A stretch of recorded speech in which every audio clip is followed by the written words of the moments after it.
ইয়া আল্লাহ, আপনার কাছে প্রার্থনা করছি মুহাম্মদ সাল্লাল্লাহু আলাইহি ওয়াসাল্লামের ওসিলায়, যিনি আপনার নবী ইব্রাহিম আলাইহি সাল্লাম এর ওসিলায়, যিনি আপনার খলিল মূসা আলাইহি সাল্লামের ওসিলায়, যিনি আপনার কালিম কথোপকথনকারী ঈসা আলাইহি সালাম এর ওসিলায়, যিনি আপনার কালিমা এবং রূহ, এবং মূসা আলাইহি সালামের কালামের তাওরাতের ওসিলায়,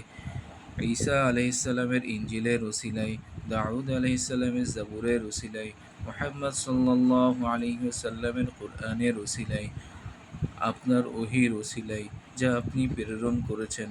আপনার প্রত্যেক জাগতিক বিধানের ওসিলায় যা আপনি জারি করেছেন, প্রত্যেক প্রার্থনাকারীর ওসিলায় যাকে আপনি দান করেছেন, প্রত্যেক দরিদ্রের ওসিলায় যাকে আপনি ধনী করেছেন, প্রত্যেক ধনীর ওসিলায় যাকে আপনি ফকির বানিয়েছেন, প্রত্যেক গোমরাহ ব্যক্তির ওসিলায় যাকে আপনি হেদায়েত দিয়েছেন। আপনার কাছে প্রার্থনা করছি আপনার ওই গুণের ওসিলায় যা আপনি ভূমিতে স্থাপন করেছেন, ফলে ভূমি স্থির হয়েছে। আসমান স্থাপন করেছেন যাতে আসমান স্থির লাভ করেছে। পাহাড় পর্বতে স্থাপন করেছেন ফলে তা সুদৃঢ় রয়েছে। প্রার্থনা করছি আপনার ওই নামের ওসিলায় যার দ্বারা আপনার আরশ স্থির হয়েছে।